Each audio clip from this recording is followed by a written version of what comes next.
So, October 1st marked the 70th anniversary of the founding of the People's Republic of China, aka Mainland China, and also brings with it a week-long holiday, usually referred to as Golden Week.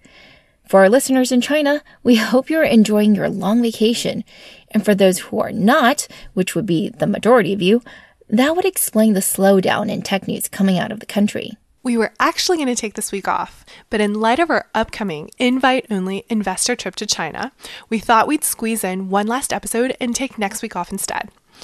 Oh, for those of you who are wondering, we will have a meetup in Beijing on Tuesday, October 8th at Taco Bar in Sanlitun, and in Shanghai on Thursday, October 10th at Hotel Indigo Rooftop. We'll be there on both days from 8:30 to 10:30 p.m., and so come and have a beer on us. And with us. We would love to hear what you think and how we can improve to make TechBuzz even better. Well, while we decided to work instead of play, it looks like some other poor, overworked investment bankers had clients who had the same idea. Because on September 30th, one day before the long holiday, the e-learning company Youdao filed for a $300 million IPO on the NYSE. The IPO has been rumored for a while, so it's not a surprise. And while we will go into it a little bit today, what we thought was far more interesting is the company behind Youdao, its controlling shareholder, NetEase. One of the earliest Chinese internet companies to go public, it's held up fairly well. At $33 billion in market capitalization, it's neck and neck with Baidu and only a little bit behind JD. Its founder, Ding Lei, William Ding, is also pretty interesting, and not nearly as well known in the West as, say, a Jack Ma or Robin Li, even though as recently as 2016, supposedly, the Financial Times called the tech giants of China BANT, meaning Baidu, Alibaba, NetEase, and Tencent. So we thought we'd talk a little today about NetEase, William Ding, and how he built a business empire from offering email to publishing and developing games to now breeding pigs and educating people. 既养猪又育人 is what people are saying about him. And you know what? That's kind of his style. He said more than once that a company doesn't need a direction, or specifically, he doesn't want it to be associated with a specific label, like Alibaba and e-commerce or Baidu and search. So NetEase, he wants it to be pretty free-forming because, in his opinion, that is less limiting. And so NetEase is many things. It's actually quite strong in multiple niches. And in addition to developing games, pigs, and people, it's not bad at e-commerce or music either. And these things aren't as closely related as, say, e-commerce and payments or search and AI. So in that sense, NetEase is somewhat atypical. Yeah, it's worked, for the most part anyway. William Ding is worth $16 billion today, and Forbes puts him as number 81 richest in the world, and Hurun puts him as 16th richest in China. No small feat. How did he do it? Let's find out. The president's key economic team goes to China. After a whole night thinking, I say I still want to do it.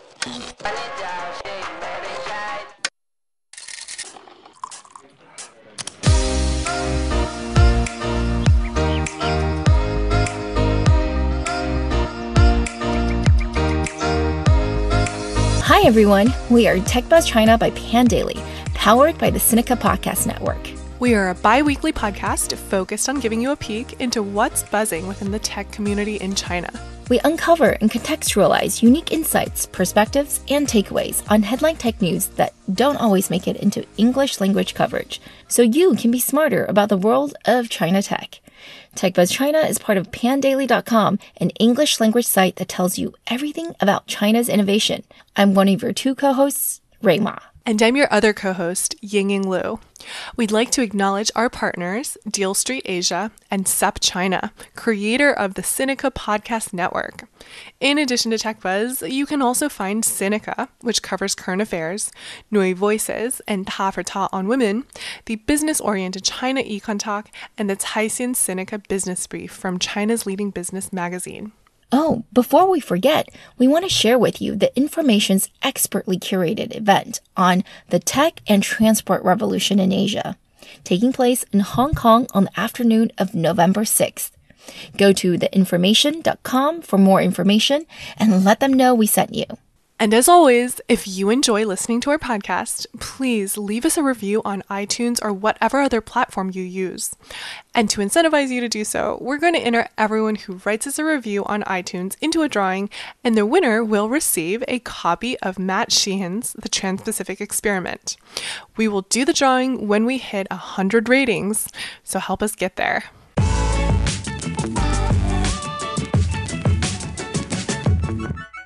Oh, and one more thing before we start. We want to tell you about a brand new master's program nearby at the University of San Francisco. USF's Masters in Applied Economics combines econ training with the practical skills in data analytics that you really need to understand today's new digital economy. Their curriculum covers skills like R and Python, machine learning, and experimental design. To learn more and to get a fee waiver for the fall 2020 class, please go to usfa.edu/techbuzz.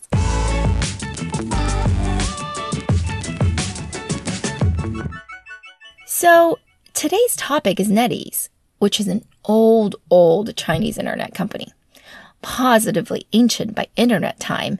And what's interesting about it, actually, is how it's gone into all these different business lines and started to spin them off. Something we haven't really seen a ton of American companies do, but actually happens a lot more in China and Asia more generally. To talk about NetEase, though, is really to talk about its CEO and founder, William Ding Lei. Like many of the entrepreneurs you've heard us talk about on TechBuzz, William came from a relatively privileged family. Now, he was born in 1971, meaning he's almost 50 years old today, which puts him on the other side of tech entrepreneurs in China. It also means that he came of age in the late 70s and early 80s, when China was still very, very poor. Everyone was poor, though. So it wasn't that he was growing up wealthier than anyone else, but his advantage lay in that his parents were very well educated, which was a comparative rarity at the time. So instead of playing with mud and sticks like many other kids, he was able to pursue his fascination with electronics at a young age. Yeah, as a child, he was building wireless radios and other toys for himself, which the Chinese media liked to say was an early sign of his genius, but which I really think just showcased how educated his parents were to even be able to procure the parts that he needed. After attending the University of Electronic Science and Technology of China, he went to a state-owned enterprise, hated it, and quit, much to the displeasure of his parents. He then went to work at Sybase China, for those of you who remember that old software company, before eventually working at an internet company where he programmed some message boards. When the company failed, he was on his own, and he decided to start his own thing. He founded NetEase with his own money, beginning with a mission statement of 让上网变得容易一些, which translates directly to let going online become easier, hence NetEase. At the time, together with the founders of Sohu and Sina, they were called the Chinese Internet Three Musketeers. His first project was a search engine called Yeah. However, this wasn't such a great idea. Technology aside, there were only something like 200 Chinese websites in the world then, which meant, well, there wasn't much to search, was there? Instead, with the popularity of Hotmail surging in the US at the time, he decided to build an email system. And that got him his first 500,000 RMB in revenue in 6 months, which was very significant. I'd say that even today, that would at least land you a proper seed investment, much less 20 years ago. Anyway, as portals like Yahoo grew in popularity in the US, William also sought to convert the NetEase homepage into a portal where people can click through to whatever interested them.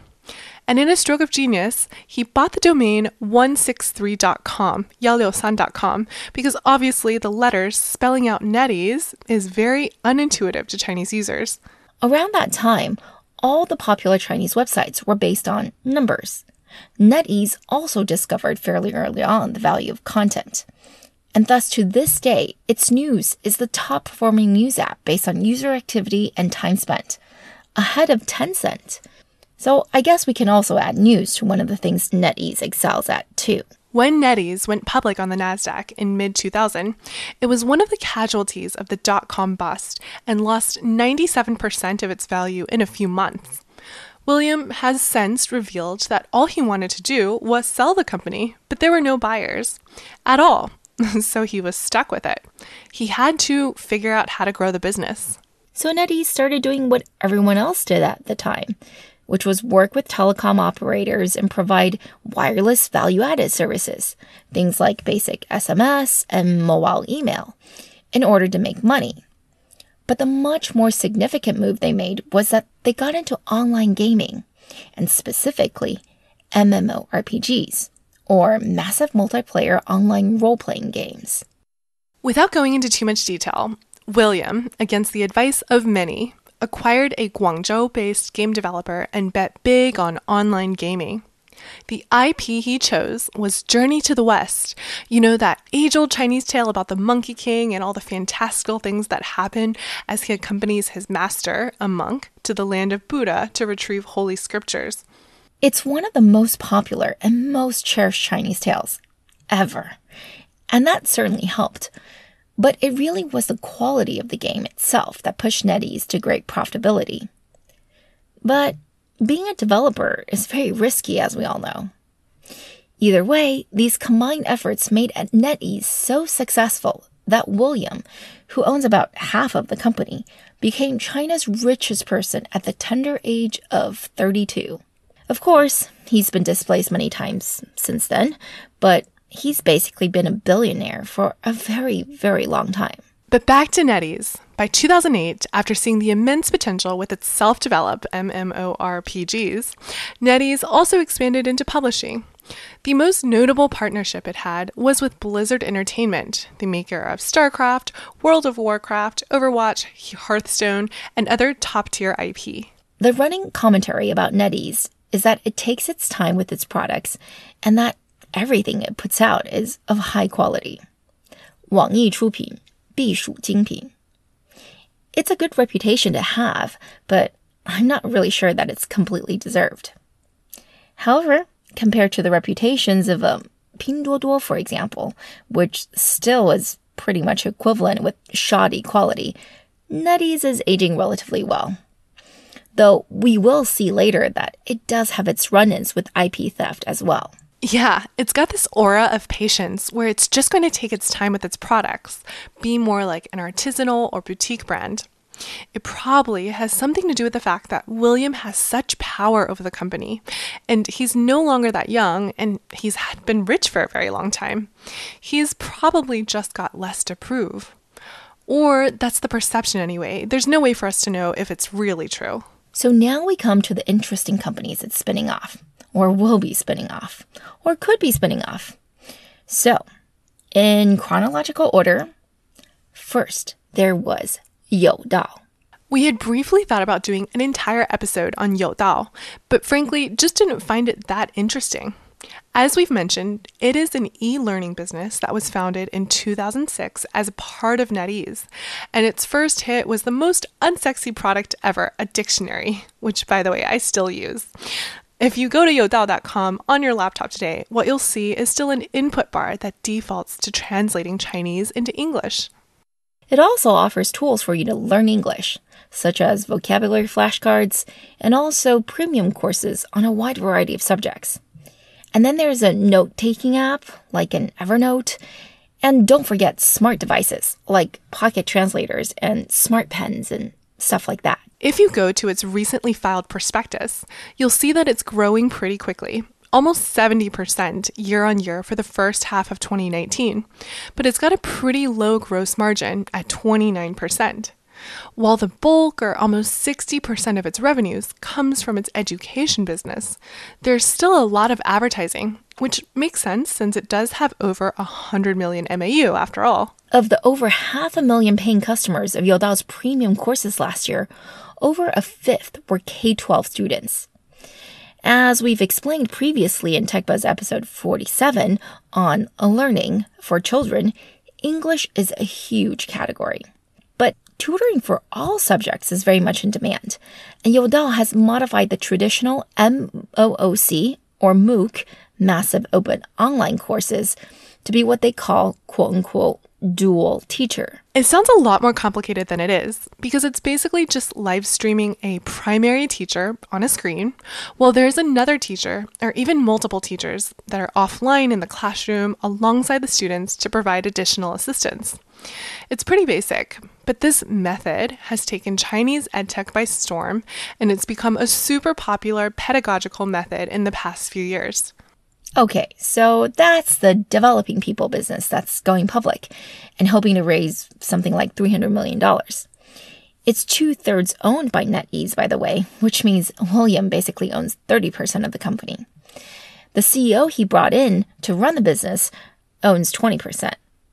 And then, well, now we get to talk about the pork business. In case you didn't know, pork accounts for 70% of all meat consumed in China, with chicken at 15% and beef and mutton so far behind at 10%.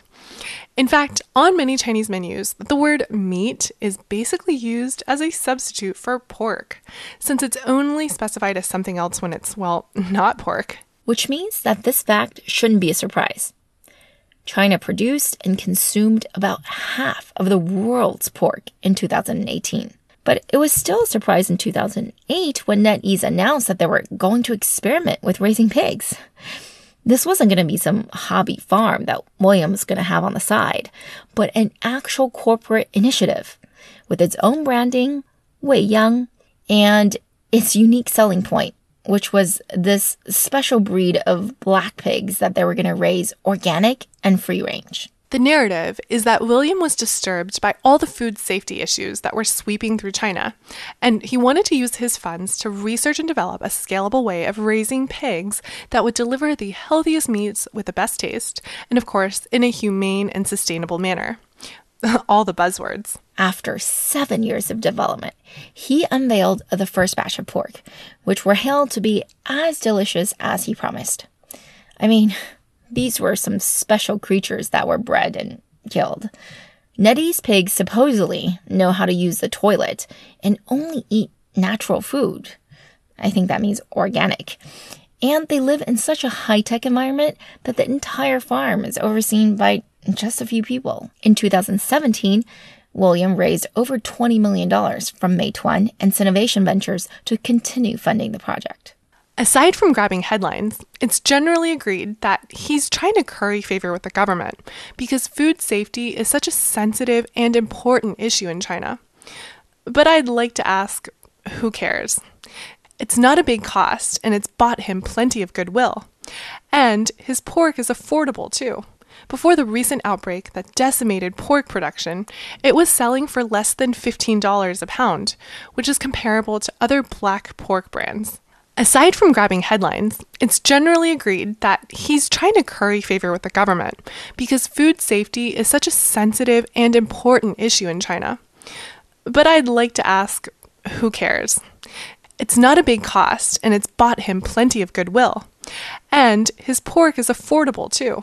Before the recent outbreak that decimated pork production, it was selling for less than $15 a pound, which is comparable to other black pork brands. You see, in 2013, well after BAT have been working on their respective internet music businesses, William decided to jump in with his own product. The story being that he was disappointed by all the choices out there and figured that he could make something better that others would appreciate as well. Non-trivial, given how competitive the space was, which, by the way, we outlined in Tech Buzz episode 33, Tencent Music, totally not China's Spotify. The TLDR on that is that it's now worth at least $3.5 billion, after raising $600 million from Baidu and General Atlantic last year, and more recently, another $700 million from Alibaba and other investors. It's probably an IPO candidate, especially after the recent antitrust case against Tencent Music. That company, by the way, is worth $21 billion. It's true that it's considered a distant second in the music category, but I guess the bet is that the market will become a duopoly, since there are really no other viable alternatives. And that brings us to the last business line we want to talk about today, which is NetEase e-commerce. It may have popped up on your radar recently because NetEase sold off a portion of it to Alibaba recently. It's a line called Kaola, specializing in cross-border e-business, i.e. selling imported goods to Chinese people for $2 billion. Originally, it was supposedly being considered by Amazon, which has a 6% market share in imported goods e-commerce in China. Together with Kaola's 23% market share, they would have been even with Tmall's 29%. But now, Alibaba is going to have the overwhelming lead when it comes to selling imported goods to Chinese people online. Kaola, as far as we could tell, was growing fairly quickly despite the general economic slowdown. But it for sure had a much lower profit margin than NetEase's core business of gaming. And so there were probably some trade-offs to be made, especially if NetEase wanted Alibaba's unwavering support for its music business. Or something like that. E-commerce in China is basically a duopoly between Alibaba and JD. And some will say we might even be a little generous to JD to include them. But the point is, it's super competitive unless you have a unique edge.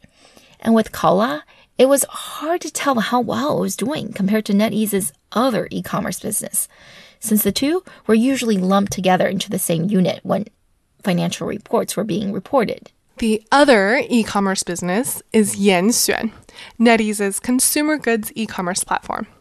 It launched in April 2016, so it's relatively young.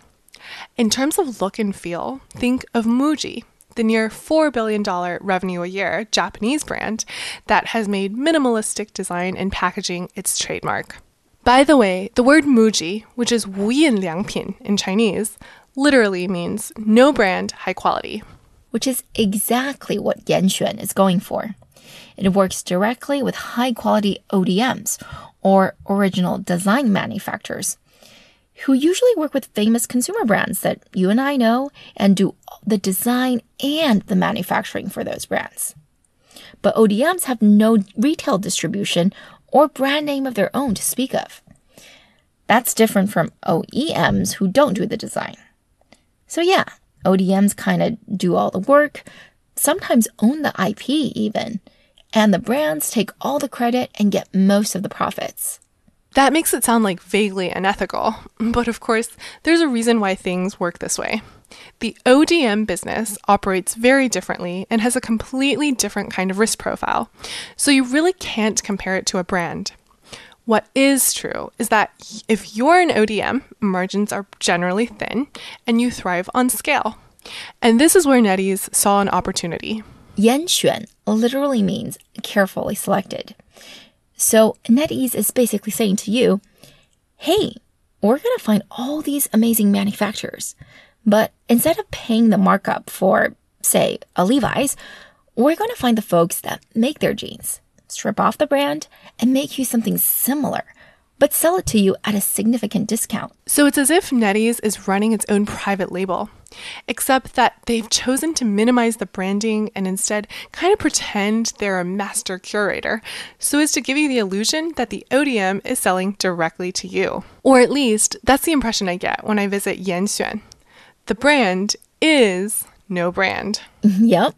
They try to pass off the product as selected versus branded by them, which is implicit in the name, of course.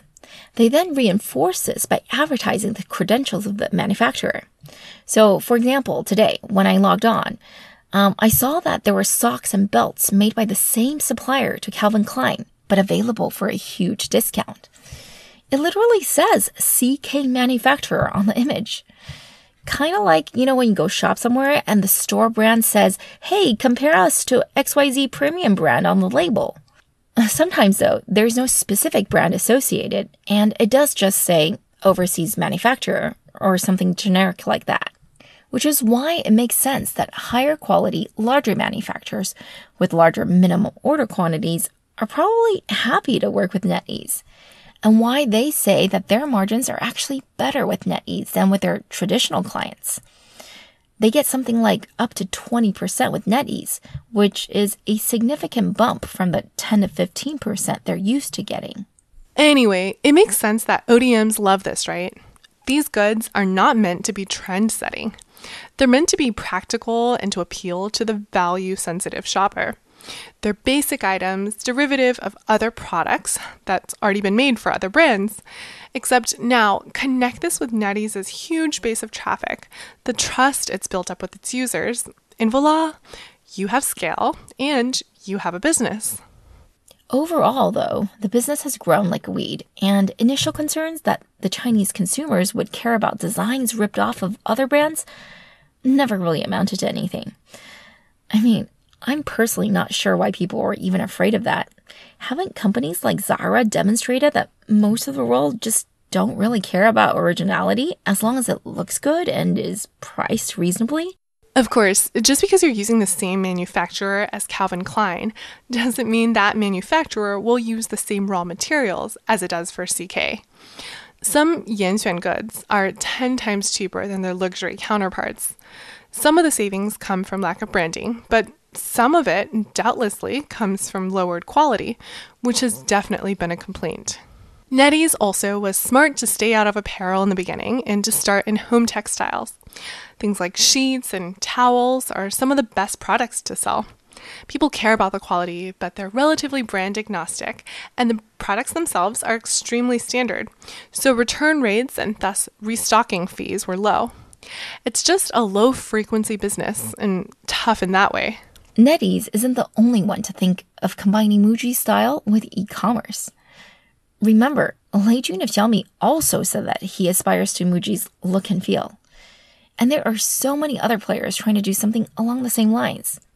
In the US, there's SoftBank-funded Brandless, for example, and of course, Amazon itself with the Amazon Basics line. And do you think Alibaba and JD were going to be left behind? Of course not. Alibaba's version even sounds similar. It's called Xinxuan, although it doesn't highlight the ODM at all, so there's no mention of similar branded products. The lack of marketing around ODMs might be due to legal reasons, though, since actually, most ODMs are prohibited from using the brands they service to promote their own products, at least not directly to other consumers. That makes sense, right? Total e-commerce revenues, though, for NetEase in 2018 was $2.8 billion. And analysts think that at least half of that was from Yanxuan. Not bad for a 3-year-old business, especially when global juggernaut Amazon's private label business is estimated to be still under $1 billion. And that's Amazon we're talking about. All right, I think that's a pretty thorough summary of NetEase for tech buzzers who are new to the company and the status they occupy in Chinese internet. Ray, how about we do a summary of what we've learned today? Okay, so we decided to do this episode on NetEase because of the fact that one of the companies it controls as a major shareholder, Youdao, just filed to go IPO on the NYSE. But rather than just talking about Youdao, we thought NetEase was much more interesting. It was founded way back in 1997 by a guy named William Ding Lei, and it's gone through a few phases. But now it has a $10 billion a year revenue business that's almost 2/3 from online games. And even though NetEase actually started as a portal and was first famous for offering email addresses through its 163.com domain, the .com bust, when it lost 97% of its value, basically forced it to find other sources of revenues. It probably also gave it its current culture, in which William, who owns about half the company, is constantly still experimenting with new directions. One of the first things they tried is the e-learning company Youdao that we just said has filed for IPO. And even that business has changed a lot since it first began in 2006. Originally, it was an online dictionary and translator that relied kind of on advertising revenues. But it's now a proper online education company offering paid classes, especially going all in on K-12. It's not yet profitable, though, but Chinese tech media is looking at it with intense interest because it will be the first separately public company from the NetEase family, whereas all the other internet giants in China, they each have one of their own already. At least one. But of course, NetEase doesn't just have one business it's been patiently incubating and growing. In addition to educating people, it's been breeding pigs for their meat, which happens to be a very good business in China, or at least it was before the epidemic this year. Its selling point is that its meat is healthy and safe, organic and free range, and delicious. So far, this messaging seems to be working, although it's a pretty small business at current. In addition to games, people, and pigs, NetEase also started a music business 6 years ago and has raised well over $1 billion of outside capital for it, from both Baidu and Alibaba. Which makes sense, actually, since the first place player is Tencent Music, which went public last year. Concurrent with raising money for its music business from Alibaba, it's also sold off its cross-border e-commerce, Kaola. NetEase holds on, however, to its private label business Yanxuan, which sells minimalistically designed consumer goods straight from high-quality manufacturers at a fraction of the price of their designer counterparts.